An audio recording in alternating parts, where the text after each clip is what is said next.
Hi guys, and welcome back to Design with Kelly K. If you haven't subscribed to my channel, go ahead and hit that subscribe button as well as the notification bell. Today is a lovely, bright and sunny day. Actually, I should be out walking because it's so nice out. But I'm just going to take you around the front garden again and show you some of the changes that I made. You can hear the queen bees are out pollinating. That's a telltale sign spring is here. So let's take a look. Oh, there's one of the queen bees. Let's take a look at this arrangement here. I have two lavender flowers right there in the blue pot. In my terracotta pot, that's my rosemary, and I also have two violas. Now guys, I did move this planter over here. If you guys remember my other video, I had it in my new raised garden bed on the side, but I decided it looked better over here. So let's get a closer look. Again, you guys remember these are my Dusty Millers that I planted, as well as the yellow and that pretty color bright fuchsia pink snapdragon. So like I said, as the season goes on, it's going to fill out and become nice and full. I did add my hanging basket there, and I have petunias, pink petunias in there, and also the Dusty Millers. That's not petunias, those are violas and pansies in the purple planter, and then in my little bronze planter, that's another pansy. The Camille bush is still doing well. Still have some blooms on there. Now remember guys, this is a winter flowering bush, and it still have flowers on there. You can see the little bee, queen bee again.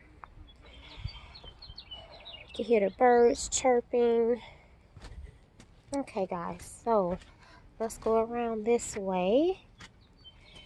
And in this planter, I have my purple petunias that I planted in the planter with the pencil tree.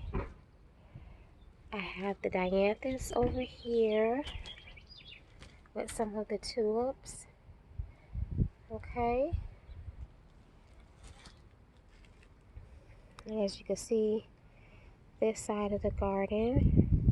Now I know some of you all may be thinking, like, why do I have two different colored rocks? Actually, this is the color that I'm going with. However, I put the white rocks down.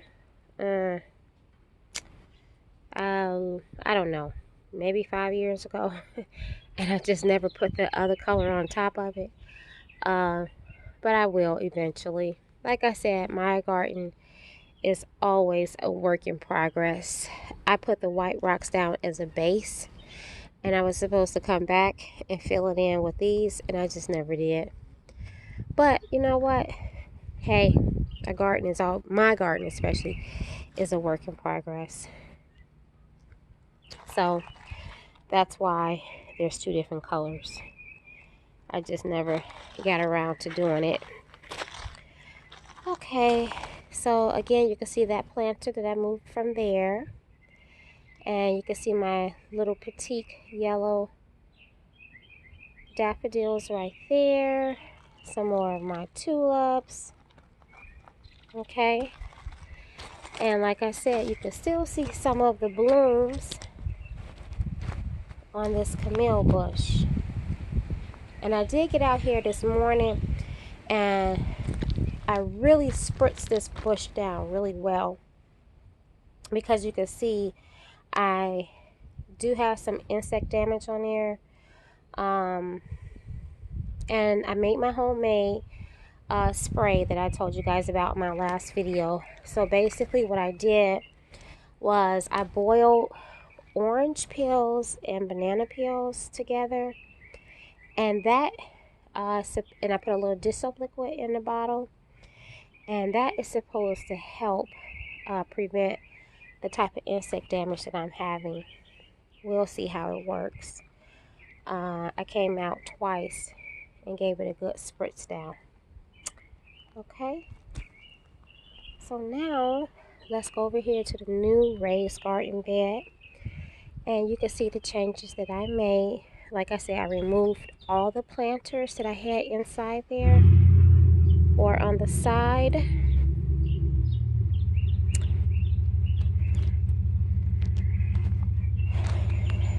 And as you know, you take inventory of your garden, you can decide what you want to do or what you want to move.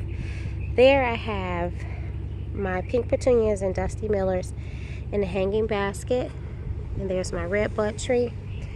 Okay guys, and this is my yellow marigolds that I planted. That's going to create a mound in front of the azalea.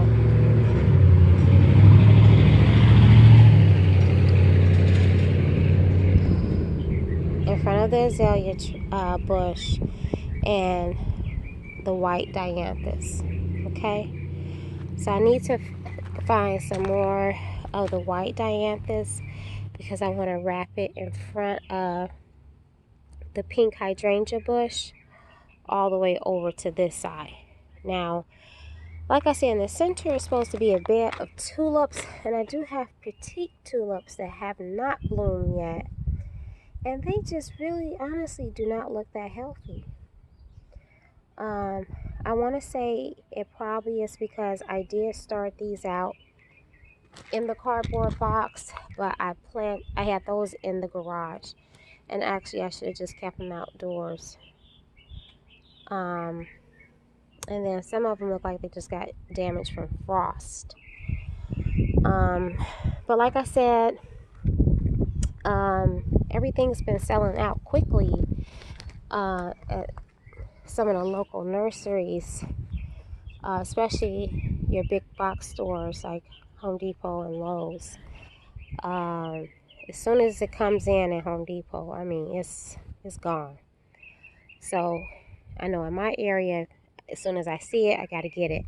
Because right now, I'm waiting on some more yellow marigolds to come back in. But this is the other side of my new garden bed.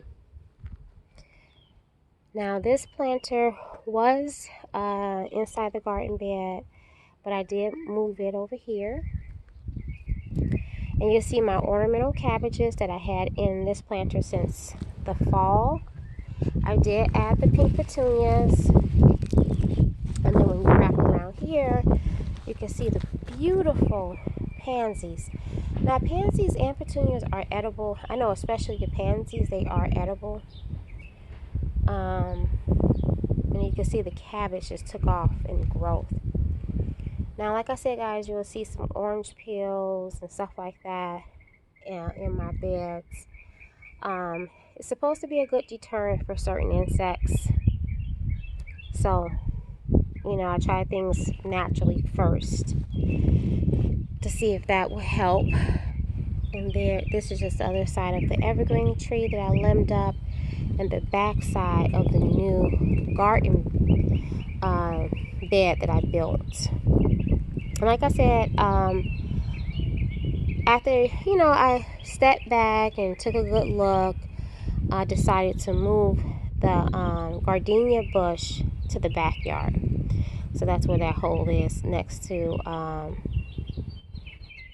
my hydrangea bush. And then on the other side, I took the rosemary out, and I just actually put that in a pot. So, because that gardenia bush, honestly, guys, once it fills out, it's going to get about 4 feet wide. So I really just want to prepare for the growth for that. And then the gardenia bush itself can get about 5-6 feet wide. So it will be already overcrowded. So I'm just going to leave that one hydrangea bush there and let it do what it's going to do.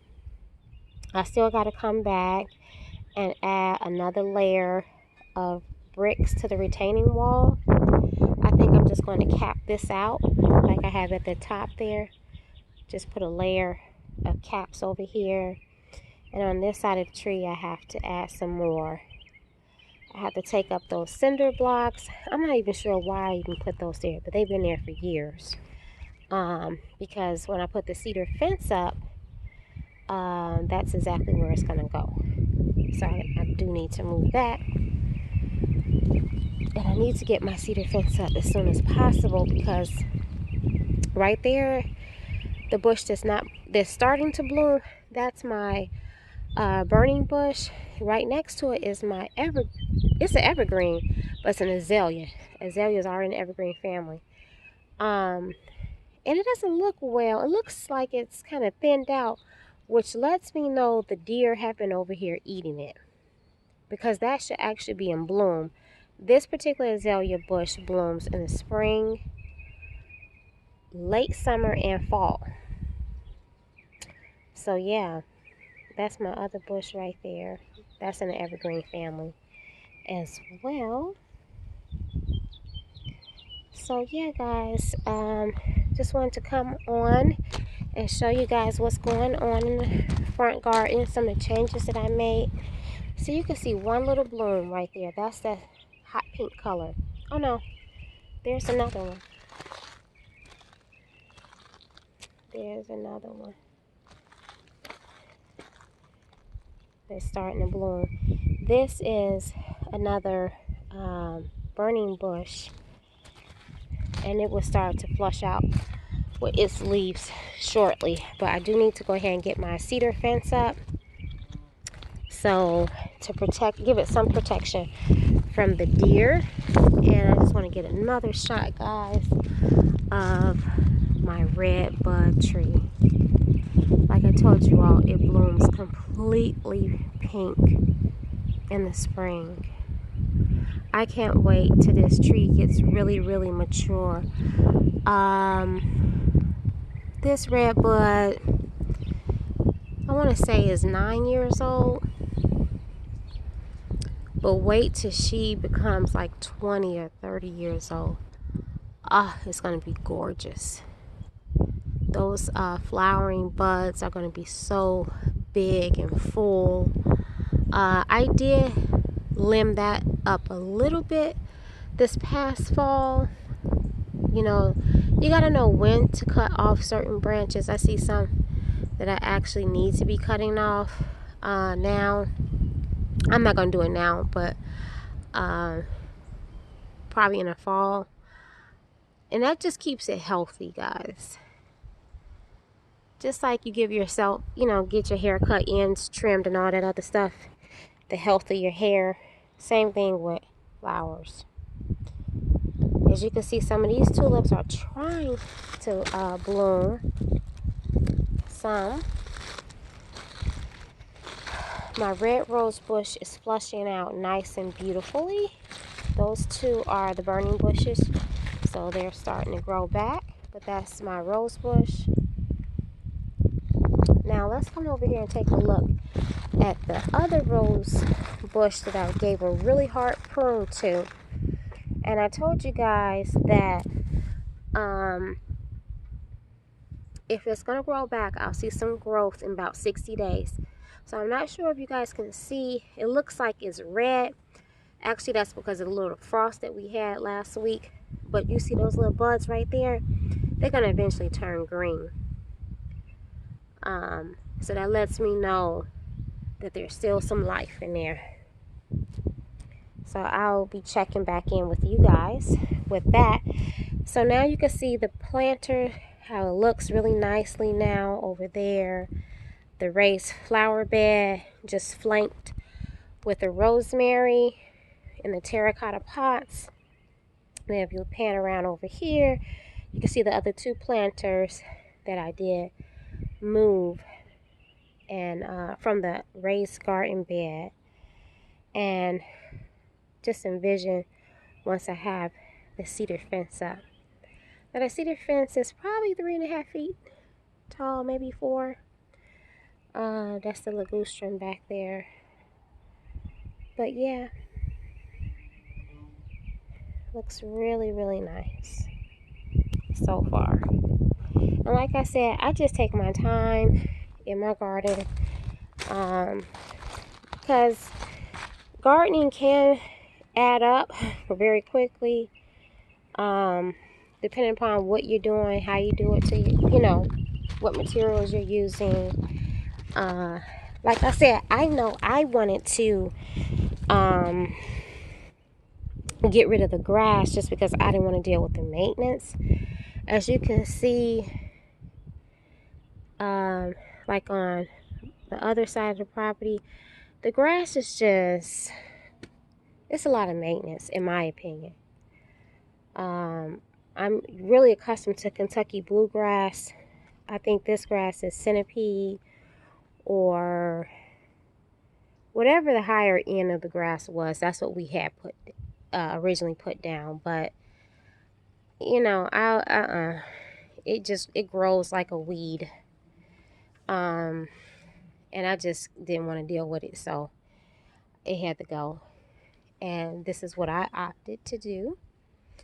Just have a whole bunch of flowering bushes. And like I said, I'm going to come back and put the correct color rocks down in this area. This is the color that I want. And of course that I have over there. This is about 11 years old, so this probably needs another refresh. I purchased the white rocks just as a base. And I was supposed to go back over it with the 8 color rocks. And I just never did. But that is on my list to do. But yeah, guys, but this is the yard. The one side of the front yard. I have to walk around in another video for the other side of my front yard. But yeah.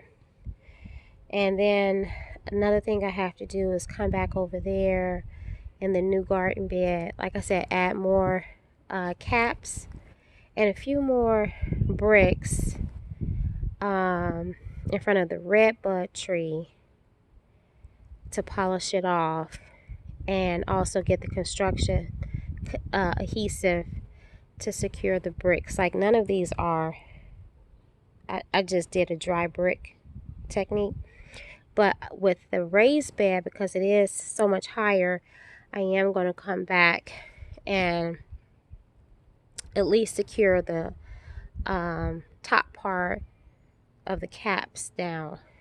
And then when I come back with another layer onto the side, my goal was to make it look like a huge garden bed for the evergreen tree. So, and then I also, like I said, I was trying to also deal with an erosion issue. So I think I accomplished that. But it's always a work in progress.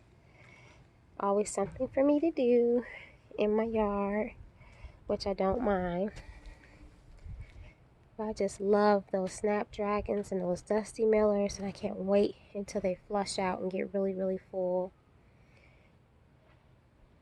And I can't wait until my lavender starts to bud.